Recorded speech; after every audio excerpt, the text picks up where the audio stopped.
Sabe aquela música que você ouve e parece que o compositor estava pensando em você na hora que ele fez? No vídeo de hoje, eu vou te falar o que passava na cabeça daquele compositor na hora que ele fez aquela música que você gosta tanto.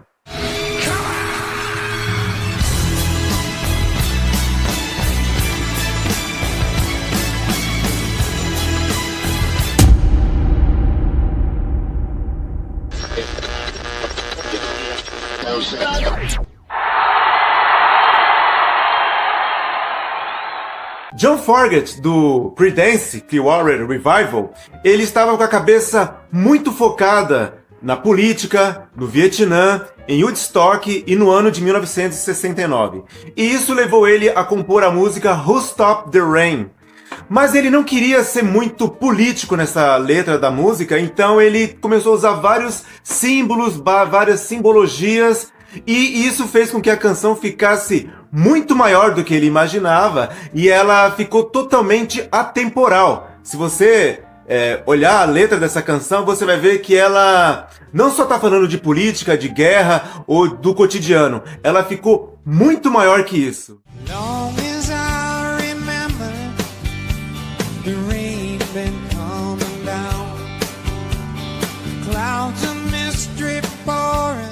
Renato Russo ficou encantado com uma frase que ele viu num texto que foi achado numa igreja no ano de 1600. A frase era: "Há tempos tive um sonho, não me lembro." Ele ficava com essa frase na cabeça e depois, passando por uns momentos difíceis da sua vida, onde ele tinha uma angústia muito grande e tinha vontade de gritar e ele sabia que o seu grito iria acordar a vizinhança inteira, ele compôs a canção Há Tempos.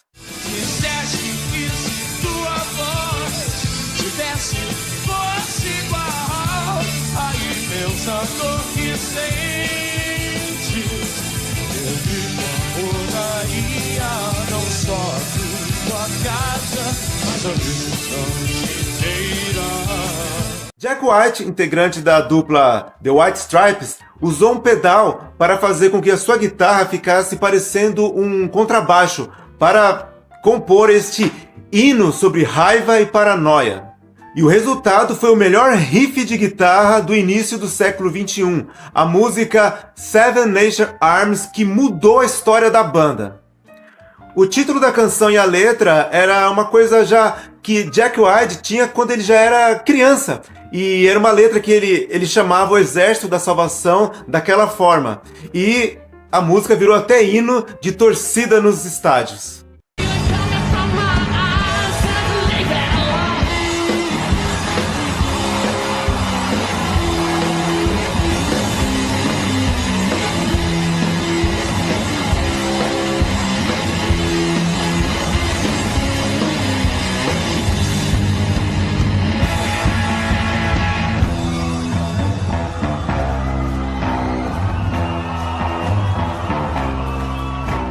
Marisa Monte estava com uma melodia na cabeça, ela começou a compor, mas ela só tinha palavras em inglês na música. Foi aí que ela se juntou com Nando Reis e Carlinhos Brown. Carlinhos Brown, ali perto de árvores e perto de flores, ele olhou para uma flor e viu um botão e colocou na música algumas poesias sobre aquele botão da flor.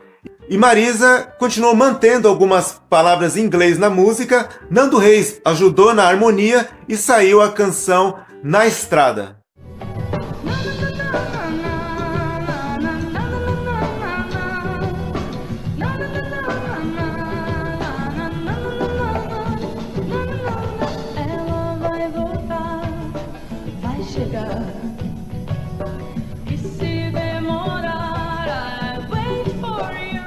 Cazuza e o Frejá sempre foram amigos e fãs da Ângela Rorô. Um dia, os dois se juntaram e fizeram uma música que o Cazuza dizia que era a cara da Ângela. Quando eles levaram a música, a Ângela Rorô já estava com o repertório fechado do novo disco. Então a música Malandragem não entrou no álbum. Passou o tempo, Cazuza morreu, passou mais um tempo e surgiu Cássia Eller. Um dia o pessoal da equipe da Cássia, sabendo da admiração que Frejá tinha por ela, ligou pro Frejá e falou: Frejá, você não tem nenhuma música que você poderia fazer para a Cássia Eller? E o Frejá se lembrou daquela canção Malandragem. Ele ligou e quando falou pra Ângela: você permitiria daquela música Malandragem pra eu dar pra outra artista? E a Angela Rorô falou, claro, o Cazuza não te contou? E o Frejá falou, o quê? Ela falou, eu detestei aquela canção. Não é que a canção é ruim, Frejá, mas não tem nada a ver comigo. Eu acho que essa canção vai ficar muito bem com qualquer outra cantora mais jovem que eu. Só peço a Deus um pouco de malandragem, pois sou criança e não conheço a verdade. Um dia, Bozo Barete, do Capital Inicial, chegou pra Dinho com um arranjo de teclados que Dinho ficou muito tocado com aquele arranjo e pensou, eu vou fazer uma letra pra encaixar nisso. Dinho Ouro Preto estava passando por um momento bem turbulento com uma namorada. Ele discordava de muita coisa dela, ela discordava de muita coisa dele, e ele era extremamente apaixonado por ela. E ali com esse sentimento apaixonado, e não queria terminar, mas o relacionamento não ia adiante, Dinho começou a escrever a letra da canção Fogo, que mostra totalmente a sua paixão por ela. Ele queria estar sempre com ela, mas o relacionamento estava chegando ao fim.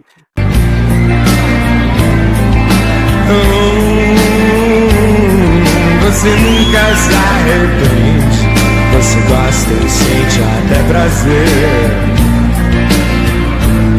Mas se você me perguntar, eu digo sim. Eu continuo porque a chuva não cai, só sorri. Os integrantes da banda gaúcha Nenhum de Nós, eles são amigos desde muito jovens, desde a época de escola. E eles tinham uma amiga, uma garota que eles adoravam, que era uma garota muito meiga, muito legal, mas ela escondia um segredo. Ela era casada com um cara muito violento, um cara extremamente ciumento e obsessivo, e batia muito nela. Mas ela não contava isso pra ninguém. Quando isso foi descoberto, os integrantes e todos os amigos ficaram indignados. Um dia, a banda se juntando para fazer uma música, eles se lembraram da história dessa garota. E aí, com o nome fictício de Camila, eles contam a história dela na música Camila, Camila.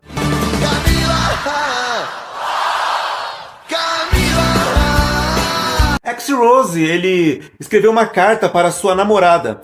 E um dia ele foi mostrar essa carta para o Slash, e Slash estava com a sua guitarra brincando com um riff que ele tinha acabado de inventar. X-Rose ouviu aquele riff, pediu pro Slash tocar de novo. Slash falou que aquilo era só brincadeira, que não era nada sério, mas X-Rose gostou bastante.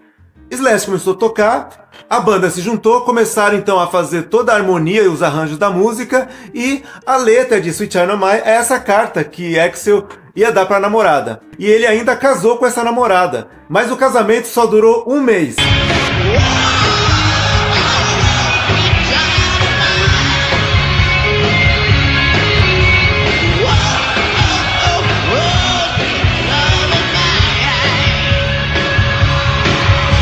A banda The Verve fez a canção Bittersweet Symphony, e uma música que permanece e que se tornou também épica.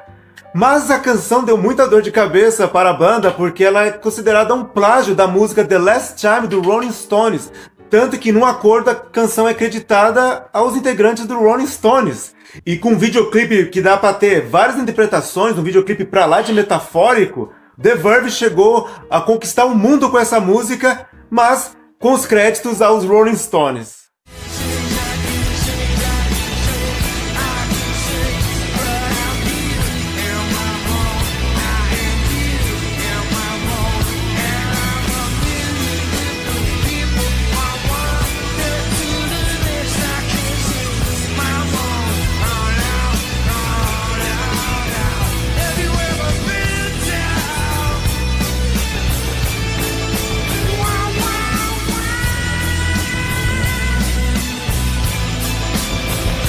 Um dia, Raul Seixas chegou muito empolgado para Paulo Coelho, comentando de um livro chamado Bhagavad Gita, que significa Canção a Deus. E nesse livro, Raul tinha visto textos muito interessantes que havia uma pergunta de uma personagem que perguntava a Deus quem era ele.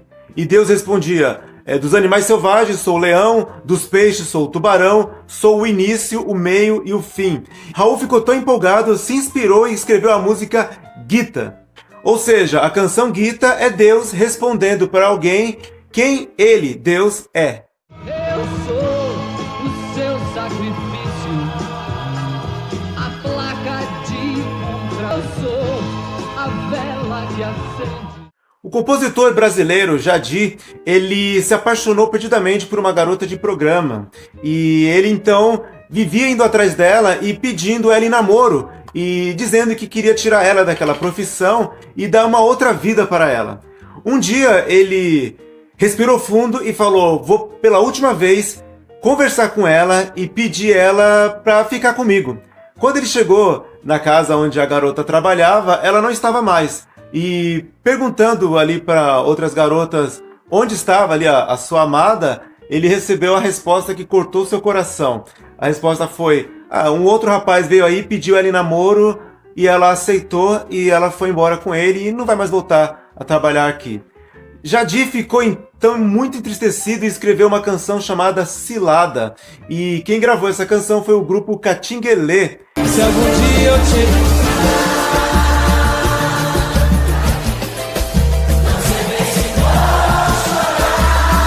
Se vou sorrir,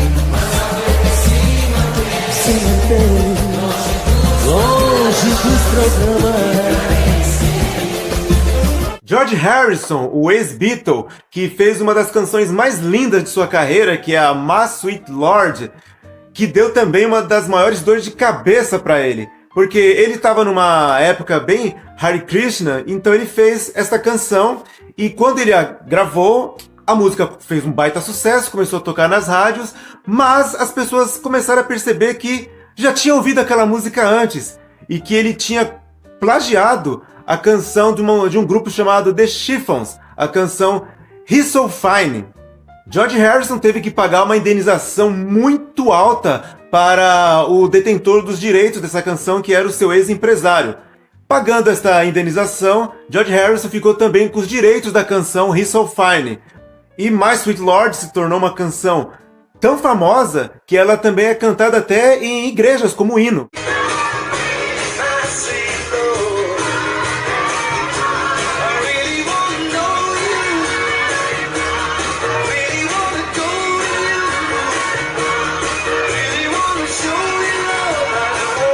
Por falar em My Sweet Lord, de George Harrison, aqui no Brasil, Guilherme Arantes, ele passava por uma fase de muitas músicas que as pessoas adoravam, um grande sucesso, mas que achavam que ele era um pouco dark. Então Guilherme Arantes pensou em fazer um disco com músicas bem alegres. E, totalmente influenciado pela canção My Sweet Lord, ele começou a fazer os acordes da canção Lance Legal. E aí ele exorcizou tudo o que as pessoas diziam dessa época dark de suas músicas, fazendo uma música bem alegre, bem colorida e genial. O contato do seu corpo é mais que um biquíni, que é um banquete tanto. Se há uma música que todo mundo conhece, é Hotel California, do Eagles. E vocês não imaginam o quanto essa música foi atacada quando ela surgiu. As pessoas atacavam a canção dizendo que a letra era inspirada em vício em heroína e até em louvor a Satanás.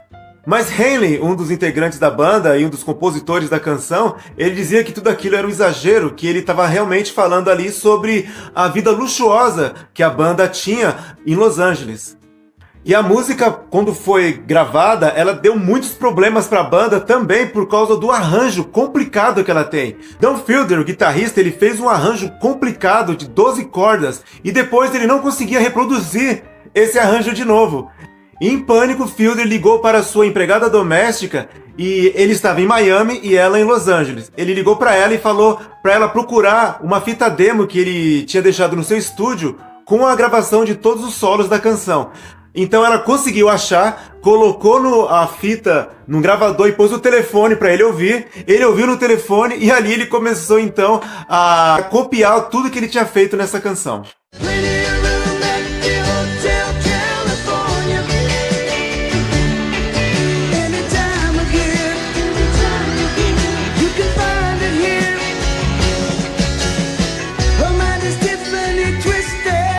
Eu sou sou Ivo Evangelista e esse é o canal Megafone Música e Cinema. Não se esqueça de dar seu like, de acionar o sininho das notificações.